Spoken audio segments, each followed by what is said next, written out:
Hello students, हम लोग आज एक अच्छा सा बड़ा इंटरेस्टिंग सा टॉपिक करेंगे जिसको कहते हैं चारगाफ्स रूल। इनका पूरा नाम था इरविन चारगाफ। इन्होंने एक बड़ा बढ़िया सा रूल दिया जिसमें इन्होंने 4 स्टेटमेंट्स दी थी और उसके ऊपर कुछ आपके AIPMT के अंदर या जो नीट है उसके अंदर कुछ क्वेश्चंस आ सकते हैं न्यूमेरिकल टाइप, बड़े ही सिंपल से, बहुत ही आसान। तो उसको थोड़ा सा ध्यान से समझिएगा। ये चारगाफ रूल मैंने लास्ट वीडियो लेक्चर में भी शुरू किया था पर वो इनकम्प्लीट रह गया था, तो मैं उसको दोबारा से स्टार्ट कर रही हूँ चारगाफ रूल को। ठीक है, तो चारगाफ रूल में जो लागू होता है वो डबल स्ट्रैंडेड DNA के लिए लागू होता है। देखिए साथ में हमने डबल स्ट्रैंडेड को ड्रॉ किया हुआ है। डबल स्ट्रैंडेड तो अब आपको कोई प्रॉब्लम नहीं आई होगी। 2 स्ट्रैंड्स होते हैं। ये ब्लू में एक न्यूक्लियोटाइड का पेयर है, इधर से इसका कॉम्प्लीमेंट्री मतलब A के साथ T और G के साथ C। तो ये इधर से रेड वाला एक है स्ट्रैंड और ये ब्लू वाला एक स्ट्रैंड है। तो ये डबल स्ट्रैंडेड DNA है। ये तो केमिकल नेचर हो गया DNA का, और अगर मैं दिखाऊं तो ये क्या है, आपका फिजिकल नेचर ऑफ DNA है। ठीक है, तो हम अब बात करते हैं चारगाफ ने क्या कहा। तो चारगाफ ने ये जो रूल दिया था वो याद रखना डबल स्ट्रैंडेड DNA के लिए दिया था। फर्स्ट रूल ये कहता है कि जो एडेनिन है, जो A है एडेनिन, वो उसकी अमाउंट इक्विवेलेंट होगी थायमिन के। अब देखो जाहिर सी बात है, अगर कहीं DNA के डबल स्ट्रैंडेड मॉलिक्यूल में A आ रहा है, एडेनिन आ रहा है, तो उसके कॉम्प्लीमेंट्री कौन होगा दूसरे स्ट्रैंड में? T ही होगा हमेशा। A की जगह कोई दूसरा तो कॉम्प्लीमेंट्री नहीं आएगा ना, T ही आएगा। C नहीं आ सकता, G नहीं आ सकता, और कुछ नहीं आ सकता। तो हमें अगर T है तो A होगा। तो यानी कि हर केस में A और T की अमाउंट इक्विवेलेंट होगी, और वही बात C और G उन दोनों पे भी लागू होती है। अगर कहीं पर साइटोसिन है, नाइट्रोजनस बेस, तो जो अगला स्ट्रैंड है, सामने वाला स्ट्रैंड है, उसके अंदर उसका कॉम्प्लीमेंट्री कौन होगा? ग्वानिन। और अगर ग्वानिन है तो उसका कॉम्प्लीमेंट्री साइटोसिन। यही हो सकता है। तो जो हमारा फर्स्ट लॉ है वो डबल स्ट्रैंडेड DNA के ऊपर लागू होता है, और वो कैसे सेटिस्फाई हो रहा है हम उसको दिखा रहे हैं। ठीक है स्टूडेंट्स, अब हम बात करते हैं दूसरी स्टेटमेंट की। अब दूसरा स्टेटमेंट ये कहता है कि अगर डबल स्ट्रैंडेड DNA है तो जितना प्यूरिन होगा उतनी ही पिरामिडन होगा। ठीक है, यानी कि A+G, ये प्यूरिन है ना, A&G, उनकी अमाउंट, ये इक्वल का साइन है, ये इक्वल का साइन है, हाइड्रोजन बॉन्ड नहीं है, ये इक्वल के साइन है। ठीक है, A और G equivalent to C+T। Okay, और अगर हम परसेंटेज के हिसाब से बात करें ना, तो A+G+C+T उसकी परसेंटेज क्या होगी? 100%। अगर मैं DNA मॉलिक्यूल में, ये DNA का मॉलिक्यूल है सपोज, तो मैं इसमें ये कह दूँ एडेनिन की इतनी परसेंट है, थायमिन की इतनी परसेंट, कितनी परसेंट है बताना ज़रा। A की कितनी है? 25%, T की 25%, C की 25, G की 25, टोटल परसेंटेज कितनी हुई? 100%। सिंपल। तो यही बात मैं यहाँ कह रही हूँ कि A+G+C+T जो होता है वो 100% होता है। किसके लिए? सिर्फ और सिर्फ डबल स्टैंडर्ड में ही ये लॉ लागू होगा। जब न्यूमेरिकल आएगा उस क्वेश्चन को ध्यान से पढ़ोगे आप। ठीक है, अब एक छोटी सी बात, एक न्यूमेरिकल देखे, जैसे एडेनिन बता दिया कि भाई एडेनिन आपका 30% है एक DNA डबल स्टैंडर्ड के अंदर, तो बताओ ग्वानिन कितना होगा? अब सॉल्यूशन क्या होगा? A किसके बराबर है? T के, तो थायमिन कितना हो गया? 30% हो गया। अब A+T 30 अगर हो जाएगा तो 60 हो जाएगा। उधर से G+C कितना रह जाएगा? अगर A+T 60% है तो G+C जाहिर सी बात है 100 होगा, तो G+C 40% आ गया, और G और C इक्वल होते हैं, तो यानी कि G कितना हो जाएगा? 40/2, C 40/2, जाहिर सी बात 20%। ठीक है, ये क्वेश्चन समझ में आ गया हो? बहुत आसान सा मैथ्स का है, कोई ऐसे कोई बहुत बड़े फॉर्मूले नहीं लगे हुए इसके अंदर। ओके, अब हम आते हैं थर्ड चीज के ऊपर।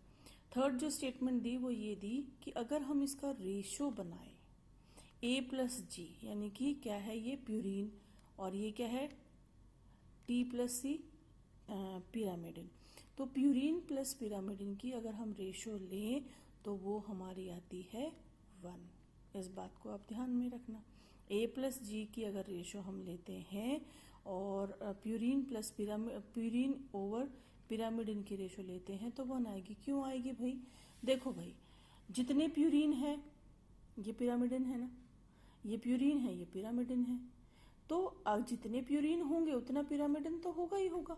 कम ज़्यादा कैसे हो सकता है? ऐसा थोड़ी ना हो सकता कि यहाँ पे सपोज करो एक प्यूरिन है और यहाँ पर कोई है ही नहीं पिरामिडिन, तो या फिर यहाँ पर प्यूरिन आ सकता है? नहीं आ सकता। ना प्यूरिन आ सकता, ना कोई और आ सकता, ना खाली स्थान रह सकता। तो कौन आएगा? सिर्फ पिरामिडिन आएगा। तो जितने ए होंगे यानी कि प्यूरिन होंगे उतना पिरामिडिन हो गया। यहाँ पर जितना पिरामिडिन होगा उतना प्यूरिन। तो पूरी टोटल लेंथ में अगर हम देखें तो जहाँ प्यूरिन है वहाँ पिरामिडिन होगा ही होगा, यानी कि प्यूरिन एंड पिरामिडिन इक्वल हैं। वैल्यू क्या आएगी? कांस्टेंट आएगी अगर हम उसको रेशो में रखेंगे। ठीक है।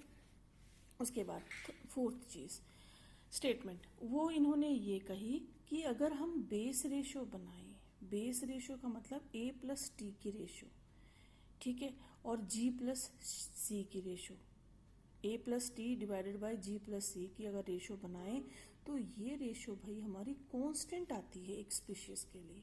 जैसे ह्यूमन बीइंग की एक स्पीशीज है, ठीक है, हम यूकैरियोट्स है ना, तो हमारी जो भी रेशो आएगी वो हर ह्यूमन में, आपके अंदर, मेरे अंदर, सबके अंदर वो कांस्टेंट आएगी। डीएनए का कोई भी अगर हम आपका फ्रेगमेंट लेते हैं, कोई भी लेते हैं, ओके।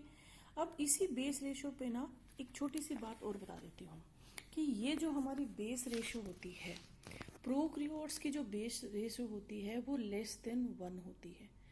अगर रेशो लेस देन 1 आ रही है तो जाहिर सी बात है भाई कि ये जो है बेस, अगर मेरी बेस रेशो ये कांस्टेंट आ रही है, अगर ये वाली रेशो मेरी लेस देन 1 आ रही है, इसका मतलब क्या? जी और सी ज़्यादा है, डिनोमिनेटर ज़्यादा होगा तभी तो लेस देन 1 की रेशो आएगी। ठीक है। तो आपका अगर मेरा प्रोकैरियोट्स है तो उसकी जो बेस रेशो होती है वो हमेशा क्या होती है? लेस देन 1 होती है, और इसका मतलब है जी और सी जो है इसके अंदर ज़्यादा है। अगर ग्वानिन और साइटोसिन डीएनए के मॉलिक्यूल के अंदर ज़्यादा हैं तो भाई उसका मेल्टिंग पॉइंट हाई हो जाता है। ठीक है। और अगर यूकैरियोट्स है तो उसकी बेस रेशो क्या होती है? मोर देन 1 होती है, और ए और टी जो है वो जाहिर सी बात है क्या? रेशो में ज़्यादा है, सिंपल। और मेल्टिंग पॉइंट ए और टी ज़्यादा है तो यानी कि जी और सी कम है, तो मेल्टिंग पॉइंट इसका लो होता है as compare to that of prokaryotes. ये बात समझ में आई? ये आपसे पूछा जा सकता है कहीं पर क्वेश्चन, ये कोई पॉइंट। ओके। अब हम आते हैं इसके 4 न्यूमेरिकल्स के ऊपर।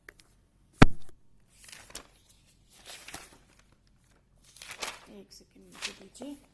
देखिए, जो हमारा फर्स्ट न्यूमेरिकल है वो ये है, if a double stranded DNA has 14% guanine, what percentage of adenine, thymine, cytosine would you expect? मेरा ग्वानिन क्या है भाई? 40% है। ठीक है, इसलिए साइटोसिन क्या होगा? सॉरी 40 नहीं 14%। और साइटोसिन क्या होगा? जी और सी होता है ना बराबर, तो 14%। A plus G plus C plus T is equal to कितना होता है? 100%। जी और सी कितना है? 28%। तो ए और टी कितना बच गया? 100 माइनस 28 कितना? 72। ठीक है, ए और टी 72 आ गया। अब ए और टी अलग निकालने तो क्या करोगे? 72 को डिवाइड बाई 2 कर दो, तो क्या आ जाएगा? ए आपका आ जाएगा 36% और टी आएगा 36%। सिंपल। उसके बाद एक नेक्स्ट क्वेश्चन बड़ा इंटरेस्टिंग सा, इन्होंने क्या कहा कि in a 1.6 kilo base pair long piece of DNA 180 adenine के मॉलिक्यूल्स हैं, तो बताओ साइटोसिन क्या है? अब आप कहोगे हाय हाय ये क्या है? कुछ भी नहीं है, कुछ नहीं करना अगर आपको कुछ इस तरीके से आता है। 1.6 लिखा, किलो बेस पेयर है ना, तो किलो के लिए 1000, इसको base pairs, total number of base pairs हमें कैलकुलेट करने हैं, तो हमारे कितने आ गए? 1600 बेस पेयर्स आ गए। अब 1600 बेस पेयर्स जो हैं ये आपके लॉन्ग पीस ऑफ डीएनए में हैं, तो आपके 2 स्ट्रैंड्स हैं डीएनए के, तो हम क्या करते हैं, जितने बेस पेयर टोटल आए हैं उसको हम डबल कर देते हैं। 3200 basis in double stranded DNA molecule. तो उस डीएनए के मॉलिक्यूल के अंदर, ये तो हमारी लेंथ थी ना, इतने बेस पेयर्स की लेंथ थी, तो इस लेंथ के अंदर हमने ये बताना है कितने बेसिस हैं हमारे। कितने बेसिस हो गए? 3200। बेसिस का मतलब भाई क्या? एडेनिन, गुआनिन, थायमिन, साइटोसिन, ये 4 चीजें। ओके, तो adenine ATCG is equal to 3200। Okay, अब A और T आपके बराबर इतने हो गए, G और C, ये रहा 32, माइनस कर दो और ये आपका आ गया इतना। 1560 कितना आएगा? G प्लस C आ गया। फिर इसको डिवाइड बाय 2 कर दो, G और C की वैल्यू हो जाएगी। ठीक है, मैं आपको ये पेजेस भेज दूंगी, चिंता मत करो।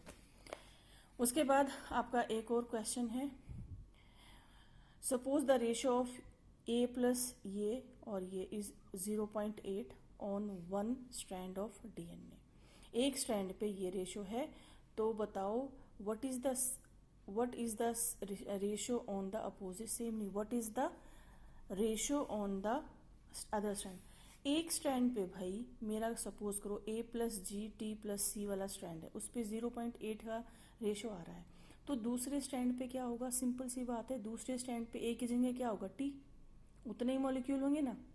G न्यूमेरिकल वैल्यू तो सेम होगी। सपोज करो ये 50 है तो 50 ही थायमिन होंगे। अगर यहाँ पे 50 ग्वानिन है तो इस दूसरे स्टैंड पे ग्वानिन की जगह कॉम्प्लीमेंट्री क्या होगा? साइटोसिन। तो ये आ गया। T की जगह A, ध्यान से देखो क्या हुआ, इसका अपोजिट आ गया ना, ये हो गया या नहीं अपोजिट? ठीक है, T और C यहाँ पे डिनोमिनेटर था या न्यूमेरेटर हो गया।